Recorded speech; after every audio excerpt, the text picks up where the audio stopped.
Hey everybody, I hope you're having an amazing beginning to your week and that your weekend was incredible, and going forward things are moving smoothly. Now, I know that's not always the case, and for some people it feels like it's never the case, which is really hard. That's hard to live with every day. It's a lot of pain, it's a burden, right? That things don't ever seem to go properly or even semi-right. So, what do we do about it? Well, a lot of us, we go to therapy.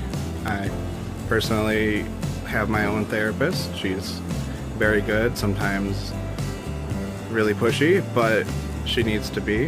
And I've learned a lot. And I've found a lot that I can work on, of course. And I found a lot of relief in the pain that I have suffered from.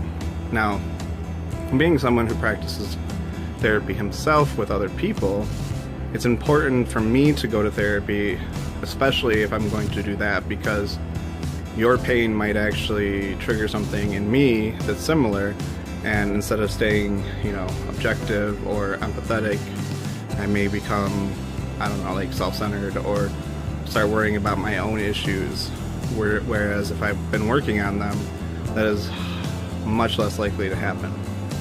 I had someone ask me if I'd make a video about what therapy is and why you might want to go, and I thought that was a really excellent idea. So here's the thing.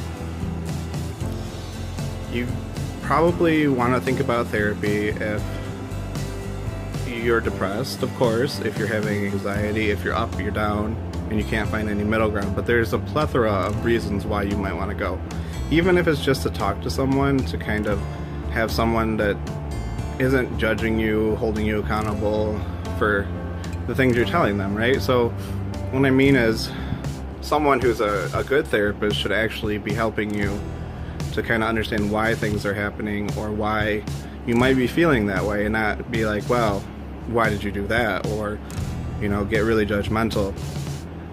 That's not a good therapist, and I actually had one of those before, and I told her, I was like, you're not practicing good therapy, social work skills, goodbye. So, not every therapist is going to work with you, right? But if you find a good one, you can find someone that can really help you. Now, there's a lot of stigma involved in therapy. There's a lot of, people are afraid. Mental health is scary. And especially scary because you don't see it like you do like your arm, or the other day when I was using a vegetable slicer and I was like, well, my hand is an onion now. You see that, you bleed, you hurt, you put a band-aid on it, you take some pain meds, you take an antibiotic, whatever. Physical health is a lot different, but that's only one aspect of your health. There's a whole holistic approach that we miss out when we only look at the physical body as something to be fixed. The emotional pain, turmoil, and I can't even think of another word right now, but the emotional pain that we endure, it just sits there, right? And people talk about chemical imbalances. Well, some people might be born with chemical imbalances. Some things might be factors from the environment, things in your food, water, but a lot of times what happens is it's developed. It's developed through trauma, through really negative, reinforced experiences over and over and over, and it pushes your brain chemistry out of whack. So then they're, oh yeah, we'll get meds and it'll be better. But the problem is the underlying cause is still there, right? Well, being able to talk to someone while on medication, actually, science has shown, there's research out there, and I'll find my research that I have, I have research saved, that shows that medication and therapy together are actually the most beneficial. Because the medication works on the short term, helping to balance out the brain. The therapy works on the long term, helping to move through those problems, so that in turn, you're not actually so likely to kind of revert back. Or if the medication, slowly isn't working as much, you're probably going to have an easier time not falling into a deep depression versus if you didn't have the therapy with it. You know, the medication stops working one day. I was on Wellbutrin and my body chemistry is crazy. It's that American Indian or something. Medication works differently for American Indians. There's research on that too. But so I was on Wellbutrin, and it would help for a while, and then it would stop helping, and it would stop so much that it would take me down into a really, really awful place where people got really concerned. I wasn't going through therapy at that time. Had I been going through therapy, it might have been less likely to be so painful. It still would have sucked. Don't get me wrong. So, going to therapy is not a stigma.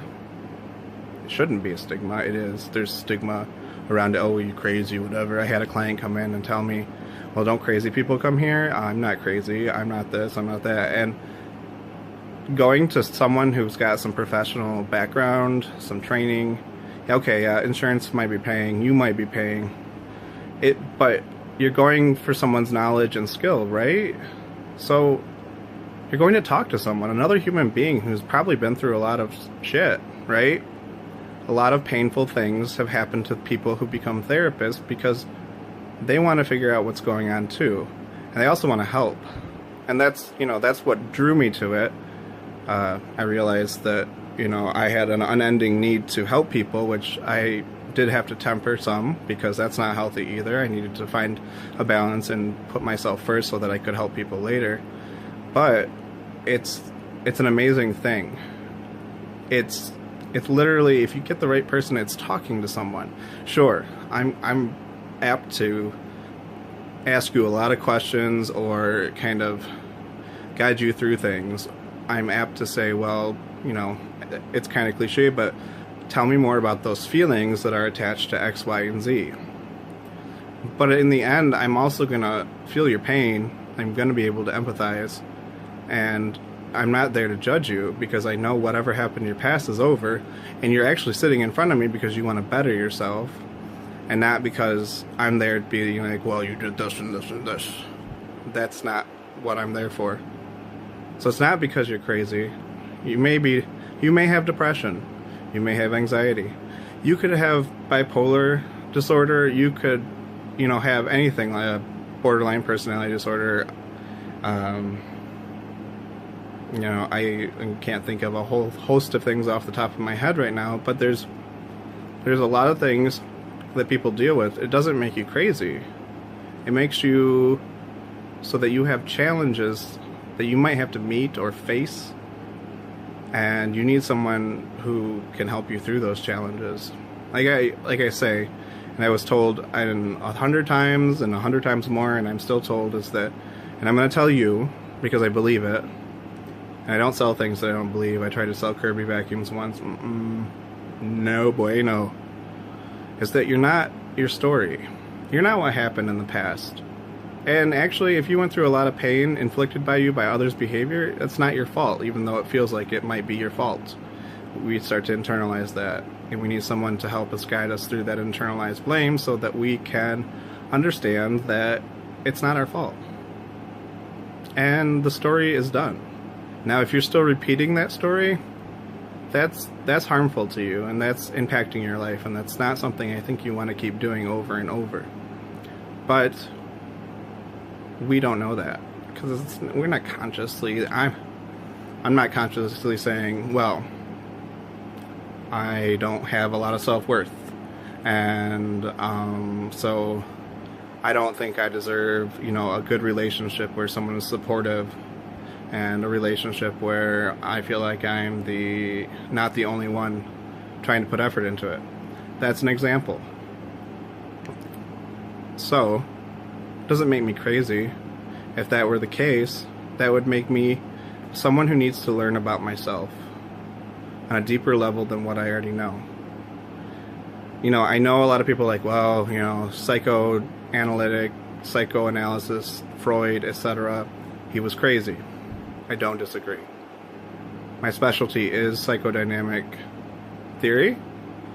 Freud had a lot of assumptions. Freud made a lot of assumptions based on white males in the Vienna age.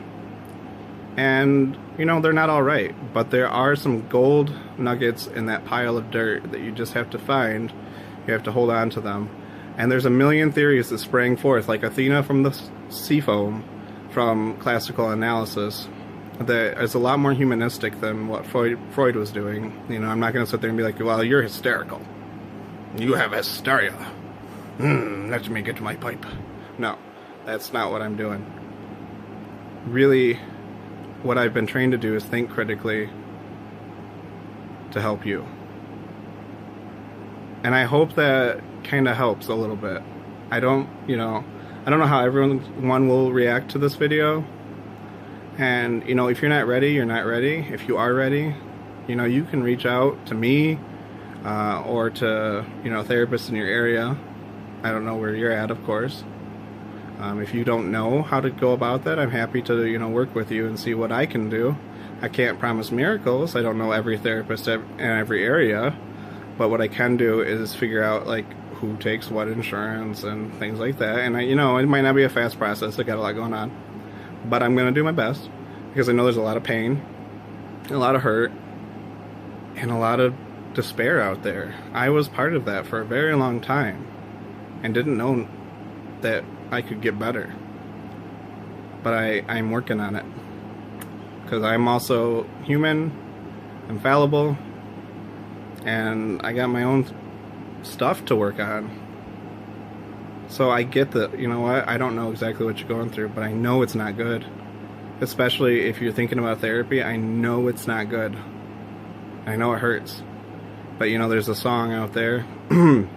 There's a few songs. I should maybe link them to this. It's called Life is Sweet. It's by Natalie Merchant. And she talks about how life is sweet, but it's also very short. But on the other side, everybody's telling you, oh, life is awful, it drags on, blah, blah, blah. Well, if you let it drag on, and you let your past dictate your present, life is painful. But if you are ready to move forward in your life, life can be sweet, in spite of the misery. So, until next time, peace, y'all, and contact me if you need anything.